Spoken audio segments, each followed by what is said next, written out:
Ok, demandan en Miami a un empresario venezolano. Ha estafado, a una cantidad de personas impresionante. Ha quebrado empresas, está buscado por la Interpol. Y uno se pregunta por qué en Estados Unidos le han dado a este señor visa de inversionista para que estafe en más de una ocasión. ¿Qué es lo que hay atrás de Pedro José Castillo Uzcategui? ¿Por qué este señor sigue básicamente su labor de estafador casi de manera impune aquí en los Estados Unidos? Regresamos con este tema y otros como el guayabómetro. Hoy básicamente iniciamos nuestra sesión ya de cobertura política aquí en Prohibido Callarse. Va a estar con nosotros el doctor Manrique Iriarte.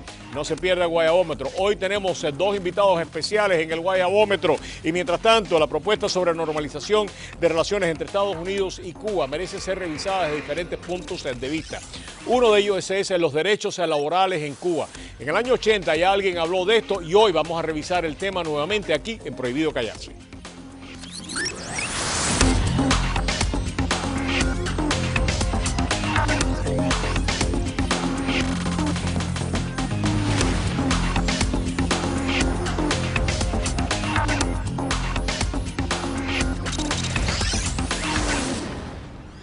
Buenas y bienvenidos a Prohibido Callarse. Yo soy Roberto Rodríguez Tejera y tenemos un tremendo programa para ustedes. Comenzamos con algo que probablemente ayer usted fue testigo de eso, ¿no? Más de 100 millones de norteamericanos ayer se pegaron ante el televisor para ver lo que ya es una costumbre, una tradición, parte de la cultura norteamericana, el Super Bowl. Usualmente los juegos son bastante aburridos, pero el juego de ayer fue de estos juegos en que la gente se come las uñas, los dedos y todo. ¿Por qué? Porque se decidió en los últimos 28 segundos. Probablemente usted ya había pensado, si estaba viendo el juego, que se había terminado. No fue así. Precisamente tenemos a nuestro colega, director de deportes aquí de Mira TV y también de Actualidad Radio 1020-1040, Broderick Serpa, con nosotros. Mi querido amigo, increíble lo que sucedió ayer. Sensacional, un partido de ida y vuelta en donde dos veces arrancó con la ventaja a los Patriots y después le voltearon el juego a los Seahawks. Al final terminan los Patriots mandando, los Seahawks tenían chance de matar la partida, una mala decisión para algunos.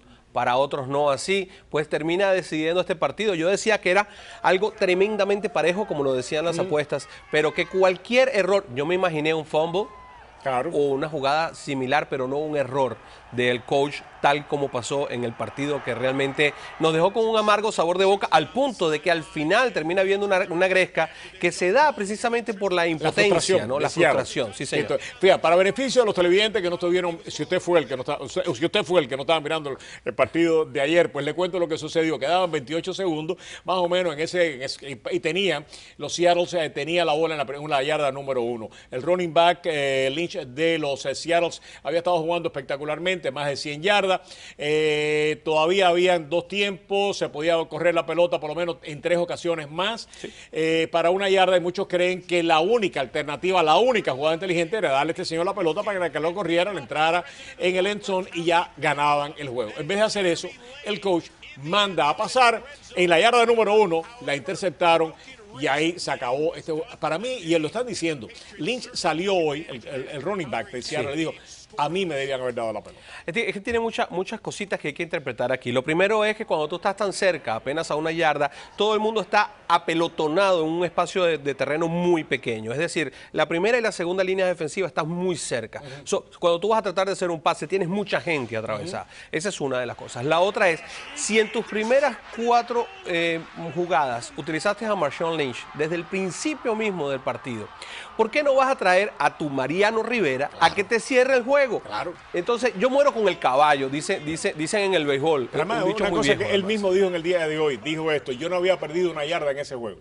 Ni una. Ni 1 yarda. O sea, no había habido una carrera, él no había corrido con la pelota en una ocasión que New England lo pudiera haber parado para una pérdida de yarda. Ni una ocasión. Pero es que además había sido brillante. No solamente es que no había perdido yardas, sino que había sido brillante. Brillante llevándose la defensa contraria completa. Hubo un momento que yo escribí en el Twitter: este señor es un Panzer, este no es un ser humano, porque agarró 2 defensas, uno con cada hombro, y se los llevó y los tiró a los dos de los 2 lados y cayeron como un par de barajitas al lado de él. ¿Va a quedar esto como la peor llamada de un Super Bowl por un coach? Va a haber quien lo defienda. ¿Quién? Va a haber Y quien la lo mujer, defienda. Bueno, Chuni. La mujer, Chuni, Montaner, pero la Chuni, mujer sí. ayer cuando llegó a la casa le dijo, duermes afuera con el perro. Esto no se hace. ¿Quién puede defender a este señor en el día de hoy? Hubo más de uno que se salvó de dormir con el perro también, porque Tom Brady estuvo a punto también de dormir con el perro, pero no. Miami Heat, ¿qué va a pasar con los Miami Heat este año, mi querido amigo? En unos segundos, me estabas diciendo. Maravillas, vamos a ver de estos muchachos en el futuro, no el esta año temporada. Vamos 2030, a ver 2040. No, muy a corto plazo. Hassan Whiteside está prácticamente listo para decir, yo soy una estrella de este juego. También así tenemos la oportunidad de ver a un Shabazz Napier que en un par de años, diría yo un poquito más lento, vamos a verlo haciendo grandes cosas. Este equipo recibió un golpe muy fuerte. Seguimos sin centro. No, ahí tenemos a Whiteside, claro, Whiteside que además hace unas triples figuras y una doble figura muy rara, porque reparte tapones como loco. Y es un tipo muy ágil, muy rápido. ¿El año que viene va a estar mejor? El año que viene va a ser mucho mejor porque está aprendiendo de uno de los mejores en el deporte, que es Chris Bosh. No tiene la fortaleza física que tiene este muchacho, y este muchacho sabe imponer su presencia. Es que para estar en el medio hay que tener... Correcto. Además de eso, vimos a un muchachito de Tyler Johnson, que es el tercer juego apenas que tiene la NBA, lo vimos en el último partido, y anotó 12 puntos, creo que fueron 4 o 5 asistencias, estuvo jugando muy bien. Así que se avisora un futuro bastante interesante. Hay que entender que acabamos de perder por la vía peor que se puede perder, que es por una salida por detrás al mejor jugador de la NBA. Y recomponer... Cleveland ha estado lleno también de gente que se ha lesionado este año. Él mismo se ha lesionado varias veces, pero Cleveland está peleando en primer lugar en su división. Pero entonces, no pasa de ahí, no pasa mucho. Yo creo que sí puede pasar. ¿Sí? Yo creo que no hay demasiado talento en el este. Y yo creo que si sacas un poquito a Derrick Rose y su gente, y sacas un poquitito lo magnífico que está haciendo Toronto. Yo nunca pensé que Derrick Rose iba a regresar. Ha regresado y está jugando un básquet espectacular. Sensacional, pero es que además está tremendamente bien acompañado, porque como no pensaban que él iba a volver, se fueron armando sin él, y ahora está tremendamente bien acompañado. Y son el outsider de la liga, de la conferencia por lo menos, porque cuando te volteas y ves el oeste, entonces estás viendo una liga de superior nivel casi en todos sus aspectos. ¿Quién va a defender a Carroll? ¿Chuni va a defender a Carroll? Carroll defendió, Chuni defendió a Carroll hoy delante de mí varias veces. Porque ella le iba a Nivingal. No, porque ella dice que hizo 2 jugadas geniales anteriormente, y sí es verdad, una jugada de cuarto down, de cuarto intento y down, y un down, creo que era una yarda, y se atrevió a correr. Pero bueno. Por lo que van a recordarlo no es por esa, lo van a recordar por esta que fue la que hizo perder el Super Bowl. La anterior no existió sino en la mente de Chuni. Nada más que Chuni, nada más que Chuni. Nada más que Chuni. Sí, señor, gracias, brother, y que regresamos con un tema tremendo. En solamente unos segundos se van a enterar de este señor buscado por la Interpol que entra y sale a los Estados Unidos con el simple propósito de defraudar a gente. Vamos a hablar de eso.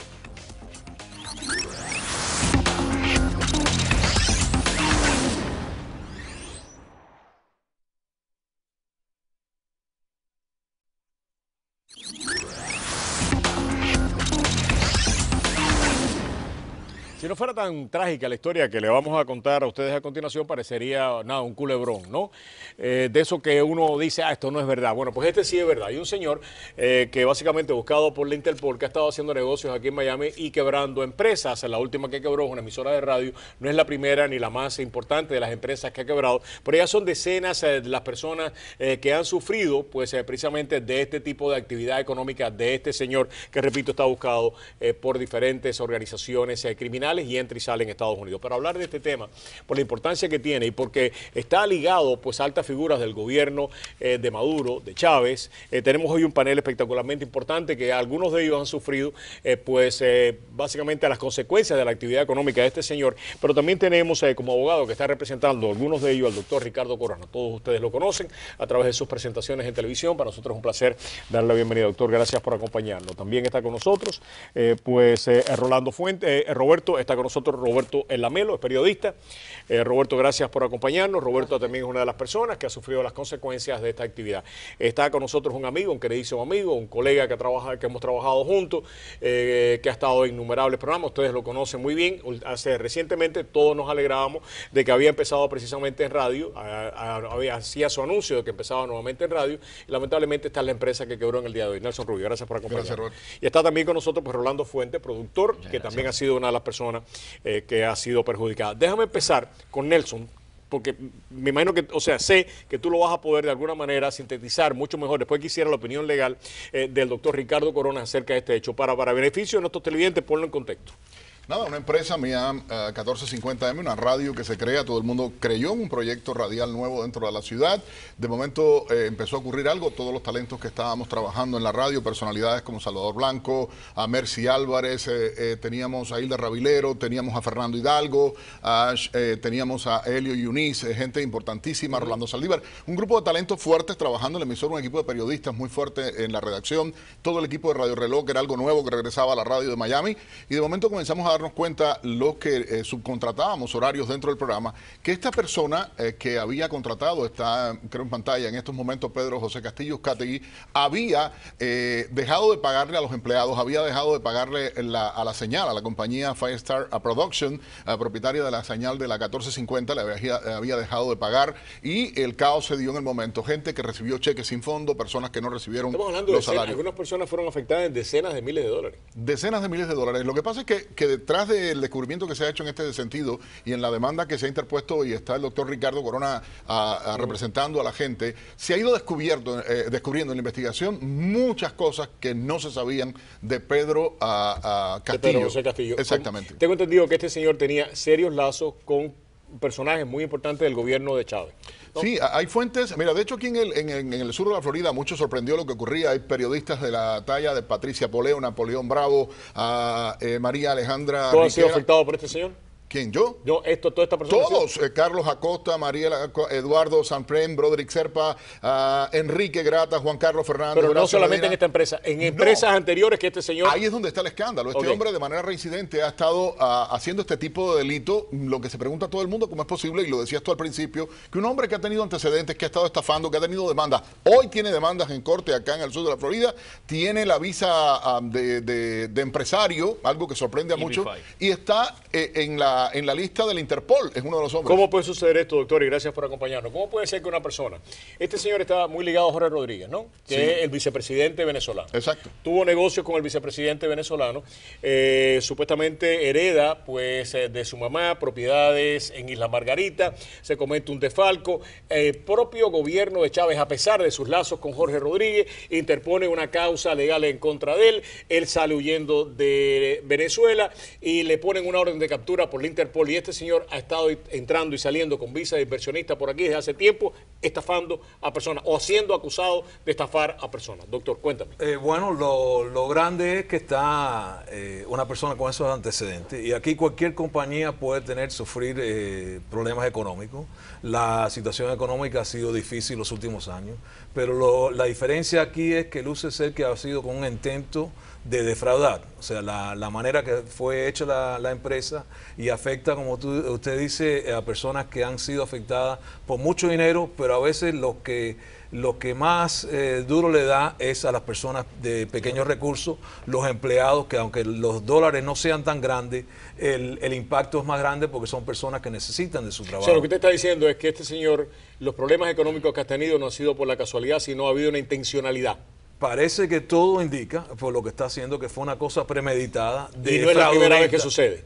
Bueno, eso porque va tengo en entendido contra. que ya varias empresas, este señor, o sea, esta no es la primera empresa que quiebra. Tengo entendido que había una empresa que se llamaba Democracia Televisión, había otra empresa que se llamaba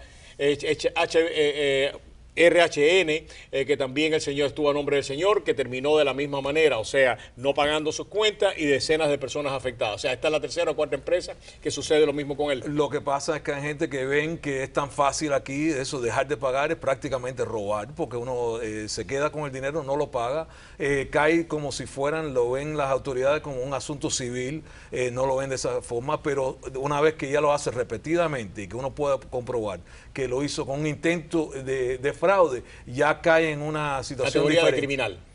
Bueno, criminal, y también puede ser criminal, pero muchas veces se demora mucho las autoridades criminales para actuar, pero hay asuntos civiles, a causas civiles, que uno puede actuar para quitarle el dinero que no pudiera en una acción civil normal cuando no existe el fraude premeditado. Aunque tenemos información, todavía no vamos a compartir esa información con ustedes, que este señor recibía sus visas por contactos políticos que tenía aquí en el condado Miami-Dade. Estamos tratando de corroborar esa información, y además con las personas que han sido mencionadas, como las personas, los intermediarios entre él y el gobierno federal para obtener ese tipo de visa. Ya los hemos contactado, estamos pidiendo la opinión de ella antes de darlo públicamente, pero esto es un escándalo que puede tener repercusiones muy serias y sobre todo con muchas personas. Ustedes fueron afectados. Este señor tenía fama en Venezuela de estar buscado por la Interpol.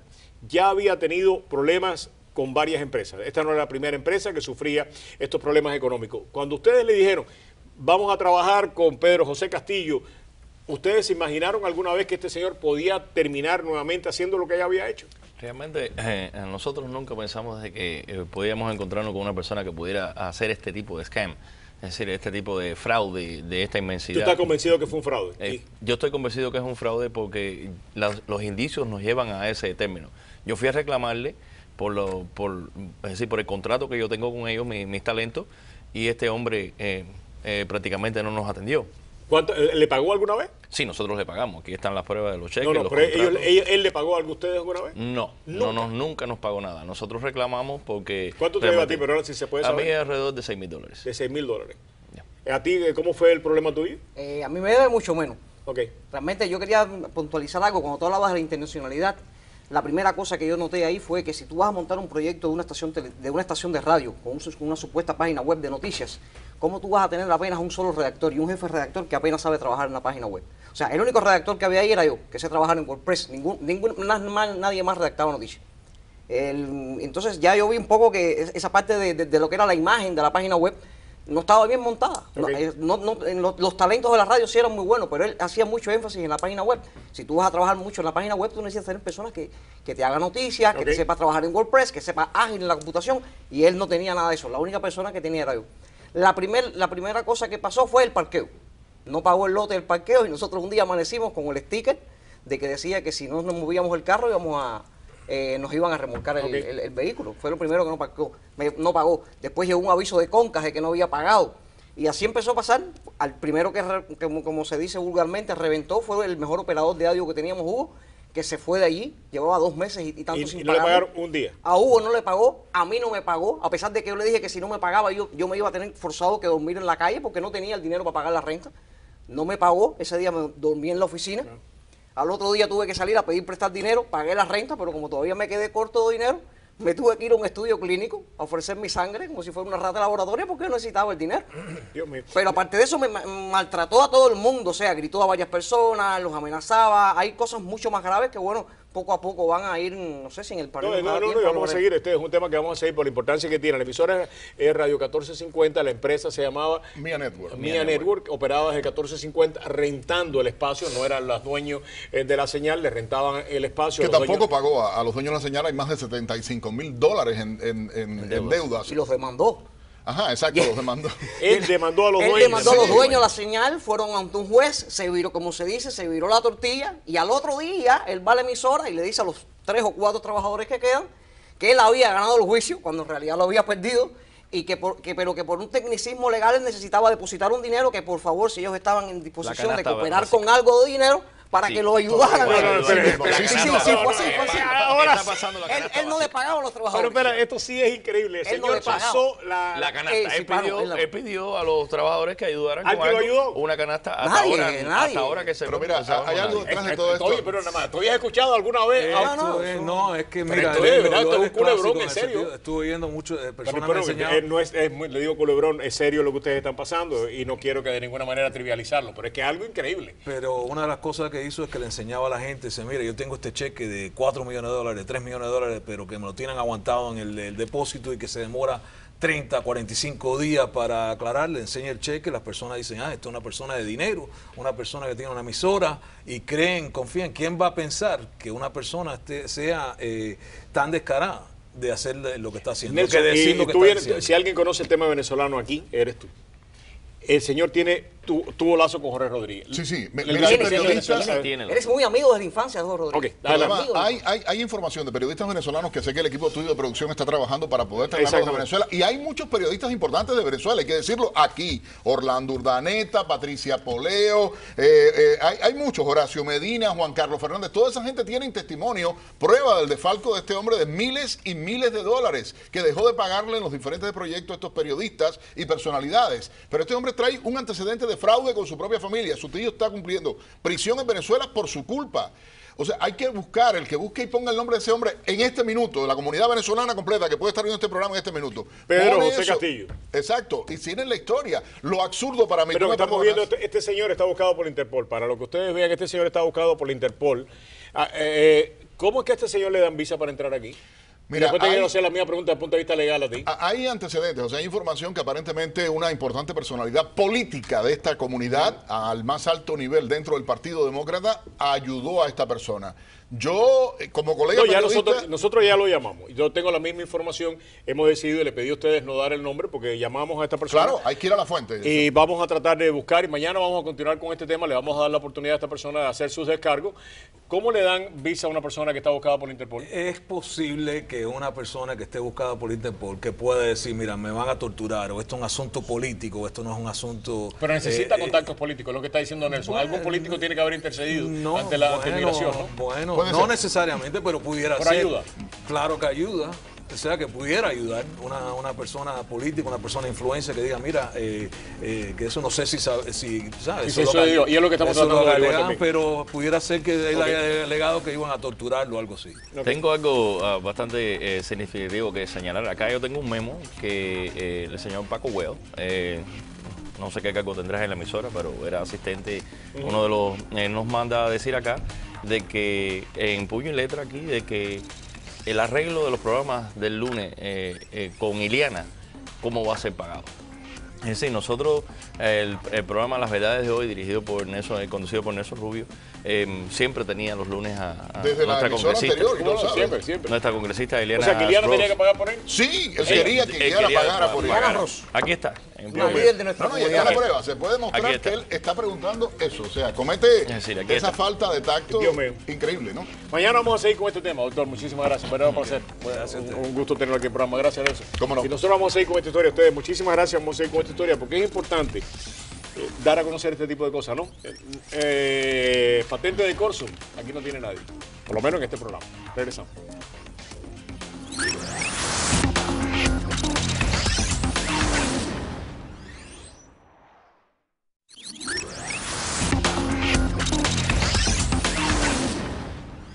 Regresamos aquí en Prohibido Callarse. El capítulo que comienza ahora entre Estados Unidos y el régimen de Fidel Castro tiene posibilidades. Lo he dicho en más de una ocasión. Está en manos de nosotros los cubanos poder potencializar o no poder capitalizar, puede ser lo que suceda dentro de nuestro país o alrededor de él, ¿no?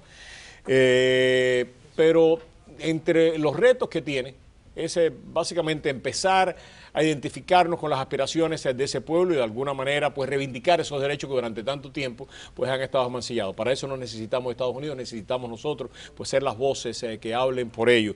Y desde hace muchísimo tiempo hay cubanos opositores que han venido hablando por esos que no tienen voz.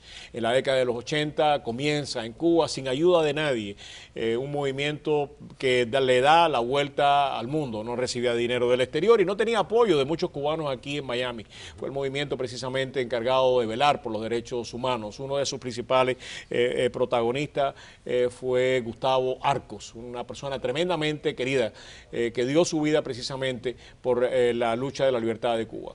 Pero no solamente Gustavo, la familia Arcos completa se vio involucrada desde muy temprano en el proceso de darle a nuestra patria libertad y democracia. En la década de los 80, cuando nadie hablaba de los derechos de los trabajadores, Gustavo con Sebastián, su hermano, que murió aquí en el exilio, con un grupo muy pequeño de compatriotas, se dio a la tarea de darle a conocer al mundo una propuesta que hoy más que nunca pues tiene sentido, y es pues los puntos Arcos. Hoy tenemos a Sebastián Arcos aquí con nosotros, Sebastián Arcos Casabón, sobrino del hijo de Sebastián, y tenemos también a Ramón Saúl Sánchez. ¿Por qué hemos querido unirlo? Porque los principios Arcos, básicamente, conscientes o no, son lo que muchas de las reivindicaciones que necesitamos. Y Ramón ha estado hablando de la necesidad de reivindicar los derechos laborales del pueblo cubano. Los principios Arcos abordan eso también y es un vaso comunicante importante para dejarle saber al mundo qué es lo que estamos persiguiendo. Sebastián, siempre un verdadero placer.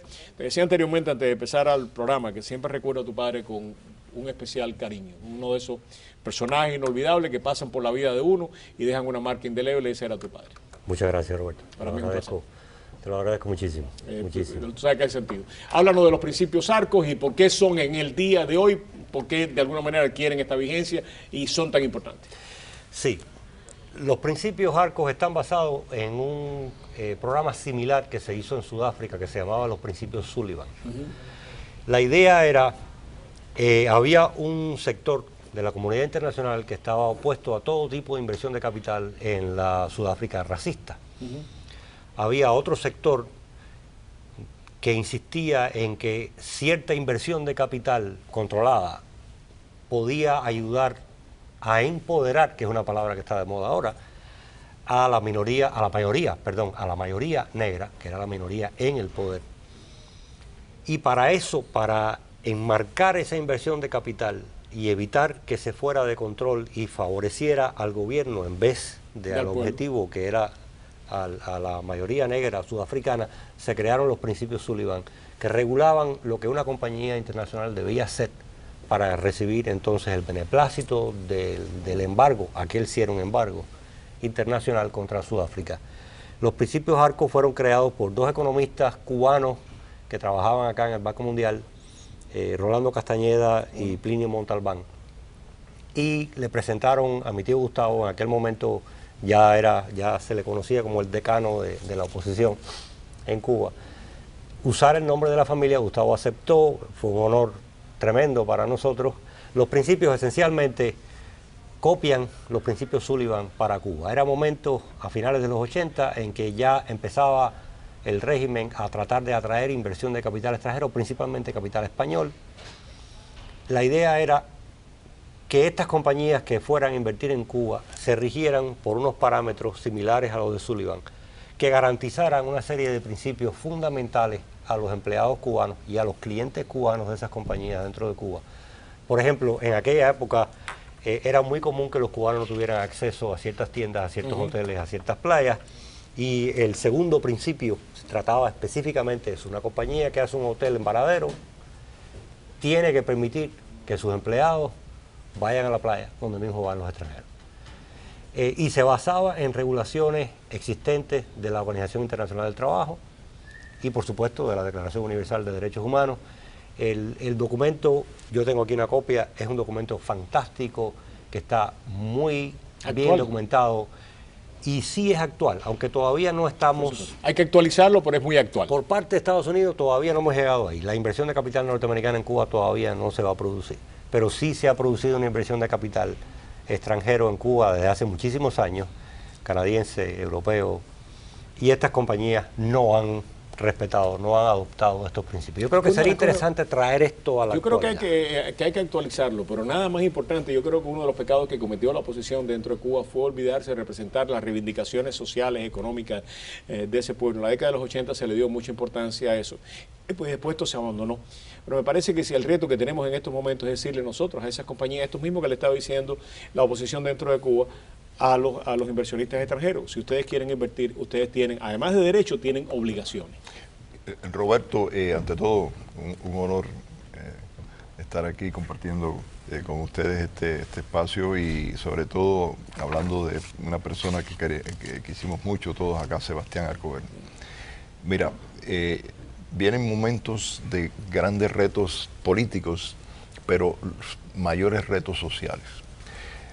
Si el régimen de Cuba persiste y se sale con la suya de lo que ellos quieren es mantener su sistema, que es diferente, entre comillas, como dicen, lo que está diciendo el régimen, déjame mantener el sistema de que cuando una compañía tuya tiene un negocio en Cuba, esa compañía me paga a mí, al gobierno, y entonces yo le pago una ínfima parte al trabajador. Eso es una explotación. Ni siquiera hay contratación directa. Nada. Ahí no hay derechos laborales, ahí no hay sindicatos, ahí no hay leyes que defiendan. Mano de obra esclava, punto. Exactamente. Lo mismo que está haciendo con los médicos en otros lugares y con los maestros, lo están haciendo, lo van a hacer en Cuba. Por lo tanto, nosotros tenemos que asegurarnos que nuestro mensaje y nuestra lucha tenga un profundo contenido social desde el punto de vista sindical, desde el punto de vista obrero, desde el punto de vista jurídico. Adelante. Lo que mencionabas ahora es, por cierto, el principio número 4, que hablaba específicamente del tema del pago justo por el trabajo que se hace. Y hablaba, ya en aquel momento el gobierno cubano usaba la estrategia de primero usar una compañía contratadora central, no permitir que la compañía extranjera contratara de manera independiente y monopolizar más del 90% del salario del trabajador cubano. ¿Desde qué momento ya lo estaban haciendo? Ya desde aquel momento lo estaban haciendo. De hecho, había lugares y industrias específicas donde llegaba a más del 99%. Dios mío. Cuando se hacía el cambio de dólar a la moneda nacional, el peso cubano, sobre todo en momentos de la inflación galopante del periodo especial. Hay manera de quizás actualizarlo, como él señalaba, hay algunas cosas que quizás haya que actualizar, pero muy poco. Uno solo. En realidad, uno de los 5 nada más. Exactamente. Una reunión aquí no hace mucho de opositores dentro de la isla con opositores del exterior. Y a mí me parece que este documento no solamente es el vaso comunicante que necesitamos, porque la oposición no nació el día de ayer, nació desde que empezó este proceso. Ha tenido diferentes etapas, pero la cuestión es que me parece que establecer esos vasos comunicantes es imprescindible. Es decir, nosotros somos herederos de un proceso. Esto no empezó el día de ayer y no va a terminar hasta que todas estas cosas no se logren, ¿no? Sí, yo pienso que eso va a facilitar la coordinación entre todos nosotros también. Y no puede decir esto es de Miami. No. Esto nació en Cuba y esto es para todos los cubanos. Sí, exactamente. Mira, hay mucho que nosotros tenemos que integrar en todo este proceso entre todos. El sacrificio tremendo de los presos políticos a lo largo de los años. Que no se puede olvidar. Ese legado es la base de todo.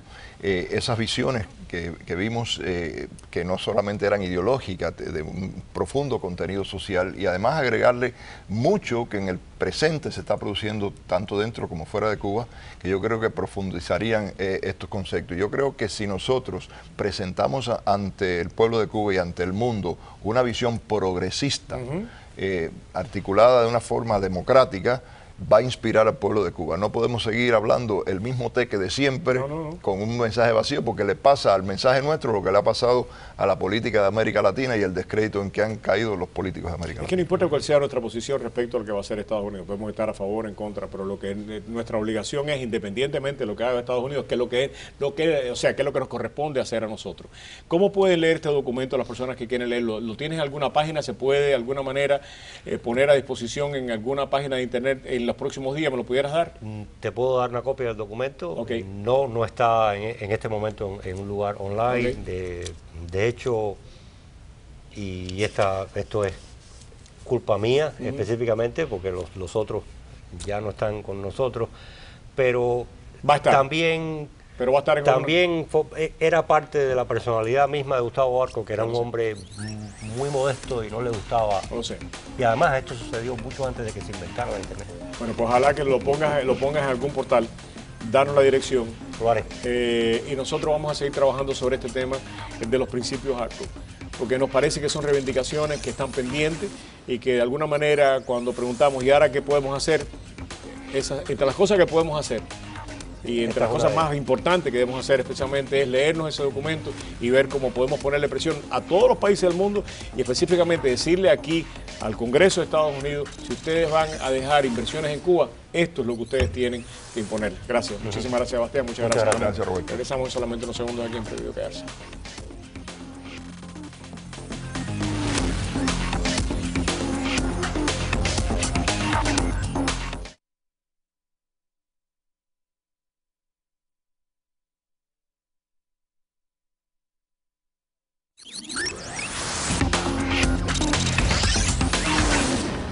Regresamos aquí en Prohibido Callarse. El CDC, que es la entidad que regula precisamente las enfermedades infecciosas en todos los Estados Unidos, acaba de emitir una señal de alerta de la cual hablamos aquí en este programa con el doctor Jorge Martínez ya hace unas semanas atrás. Lamentablemente sus peores temores se han convertido en realidad.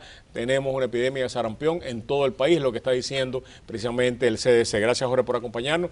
Y lamentablemente, una vez más, tienes razón. Uno quisiera estar equivocado en este tipo de cosas. Háblanos un poco de lo que está pasando. Desgraciadamente, ojalá que, como yo digo, los pronósticos míos sean mentiras y... No mentiras, sino que estén equivocados. O que estén errados. Vamos a decir que estén errados. El problema que estamos teniendo con el sarampión no solamente es a nivel en Estados Unidos, es a nivel mundial. ¿Qué pasa? Ahora tenemos una epidemia de sarampión, ya está en más de 14 estados.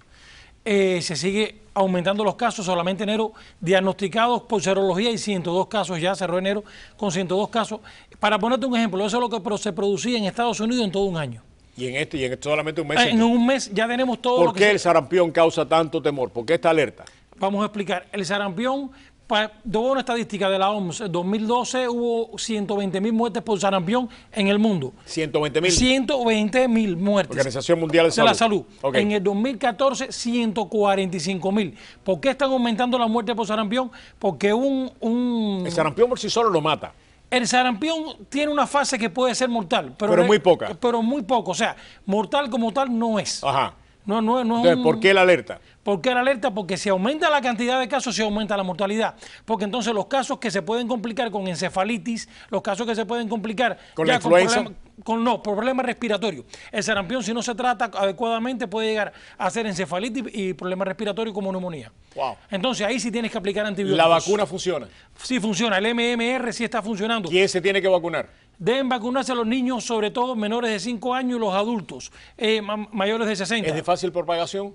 Muy fácil. Es uno de los virus que más rápido se puede propagar. En esta habitación ahora una persona con sarampión. O sea, Raciel tiene sarampión y me lo pega. Estornuda y todos tenemos sarampión. Todos tenemos siempre sarampión. Y cuando no estemos inmunes. Hay una inmunidad que es la que adquirimos cuando niños, cuando nos da la enfermedad. Pero ¿qué pasa? Que en muchos países decían, yo tenía sarampión, pero puede haber sido otra enfermedad exantemática. ¿Cómo? Sí. Déjame explicarte. Ajá. Hay varias enfermedades que se le llaman exantemáticas. Yo no sé qué quiere decir eso. Bueno, exantemática es que se le forma ese sarpullido rojizo en la piel.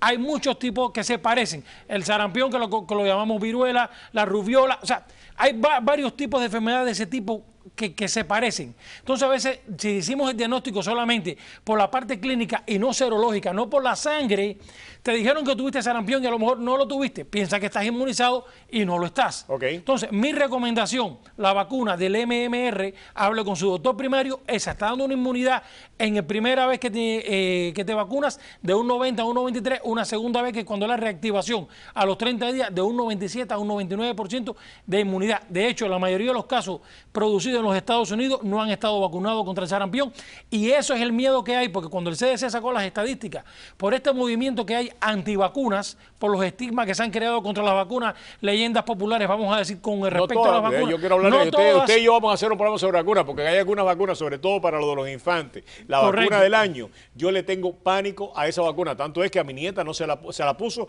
de manera, o sea, espaciada. No. Han relacionado la vacuna con el autismo. Claro que sí. Hay una relación estadística, pero no médicamente probada, ni patológicamente. Por eso es que pero yo no voy a esperar que se produzca la estadía, o sea, la prueba estadística o médica para hacer lo que hice. Pero también te puedo dar una explicación rapidito desde el punto de vista médico. Hay enfermedades que vienen en nuestro genoma que se activan en diferentes edades. Un niño de un año no es para que le pongan 20 vacunas de una vez. El sistema Estoy inmunológico de esa criatura no lo aguanta. Y es lo que han estado haciendo. Por eso le digo, nosotros vacunamos a nuestra nieta, pero de una manera más espaciada. Más espaciada. Quizás podamos hacerlo así. Es que eso no tiene sentido. Pero ahora regresamos. De las vacunas, algún día vamos a hablar de las vacunas, porque a mí eso es un tema que me preocupa, porque hay una epidemia. O sea, hablamos de la epidemia de sarampión, hablamos de la epidemia del ébola, pero la epidemia que está acabando y que puede realmente tener un costo social espectacular, además del humano, es el autismo. El autismo también. Cuando esos padres ya no estén ahí y esos niños pasen a ser carga pública, mi querido amigo,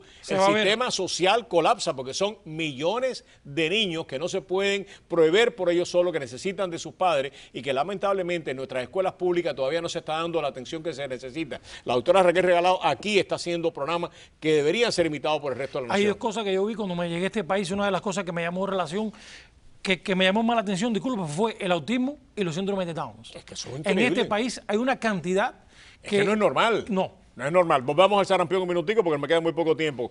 ¿Cómo yo puedo identificar si tengo sarampión, si tengo... El sarampión empieza, vuelvo a explicar, como la mayoría de los virus. Tos, secreción nasal, un poco de dolor, decaimiento, pero... Lo que tiene Luis Guardia ahora. Puede ser, puede ser, pero no es sarampión. Pero a los pocos días aparecen las manchas blancas en la boca, que se llaman manchas de Kopling, aparece la erupción a los 4 o 5 días y es que después desaparece con el tiempo. Si el sarampión no se complica con nada, tomas agua y no pasa nada. Ahora, ni siquiera antibiótico ni nada. Agua. No requiere antibiótico, es un virus que no requiere antibiótico. Ahora, los famosos retrovirales no le hacen nada tampoco. O sea, para que la gente no diga, bueno, voy a tomar ahora un retroviral y ya no le hace nada tampoco. Los retrovirales regulares que conocemos en el mercado, ni el antibiótico. Se cura ¿Cómo está la influenza ya? La influenza sigue manteniéndose en los Estados Unidos, pero no el nivel de infección no ha sido tan alto. O sea, se ha mantenido más estable, mucho. Pero se logró controlar porque empezó. Se ha controlado. Empezó de una manera descontrolada este año. Ya hubo, en diciembre, ¿cuántos niños hubo muertos? O sea, varios. En enero hubo 27 muertos. 27 por muertos. Y esto, influenza. gracias a Dios, se ha logrado. Pero se ha ido controlando. Y la preocupación ahora está más en el sarampión, porque tenemos ya. En Arizona había más de 1.000 personas en cuarentena por sarampión. Hay daycare en sarampión, niños en California, que los médicos se están negando a atenderlos si no tienen la vacuna del MMR. Por el problema, porque pueden contaminar a todos los que están en el salón. Claro. O sea, la epidemia de sarampión hay que tomarla un poquito en serio, a pesar de no ser una enfermedad que no tiene alta mortalidad, porque nos puede crear un problema de salud serio en los Estados Unidos. O sea, vamos a hablar ahora de los niños. O sea, consulte con su pediatra, consulte con él. O sea, yo soy de los que le tienen miedo a las vacunas, pero creo también que hay vacunas que son indispensables, porque si no, vamos a tener mucho más problemas. Así que consulte con su pediatra y seguimos en solamente unos segundos aquí. Ya empezamos con el guayabómetro. Vamos ahora con el guayabómetro. Sí, señor. Usted no sabe lo que es el guayabómetro. ¿Qué es ahí? Se lo vamos a decir en solamente unos segundos. Muchas gracias, doctor. Un verdadero placer.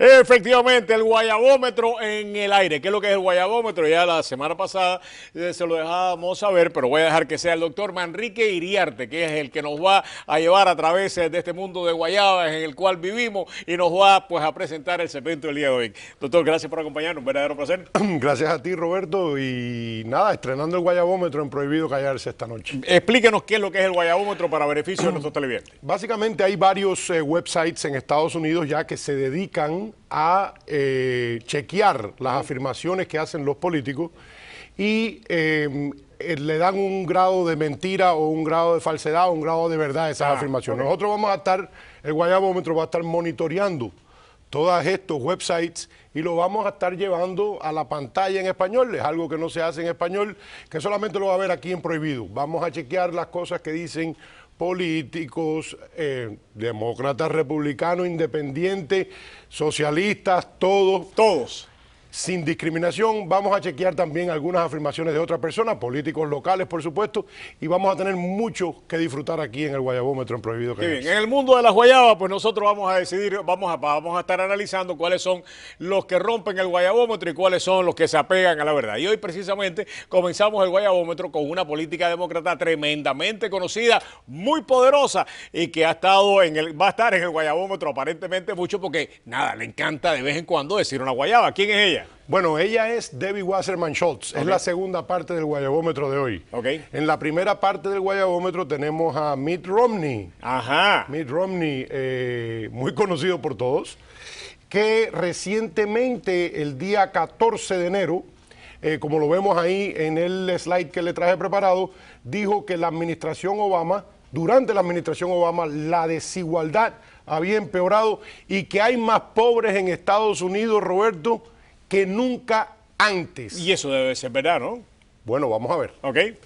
Realmente, Roberto, como ves bien aquí en esta gráfica, la primera parte de la afirmación que dice de que hay la diferencia entre los ricos y pobres ha aumentado, el gobernador Romney tiene razón. Como ves, el porciento de la población que está arriba en el 1%, su incremento de ingresos fue de alrededor de un 34%. El 1% de la población. El 1% de arriba gana hoy. 34% más que cuando empezara la crisis. Más del 2009 al 2012. Este número es del 2009 al 2012, basado en un estudio del profesor de Economía de la Universidad de California.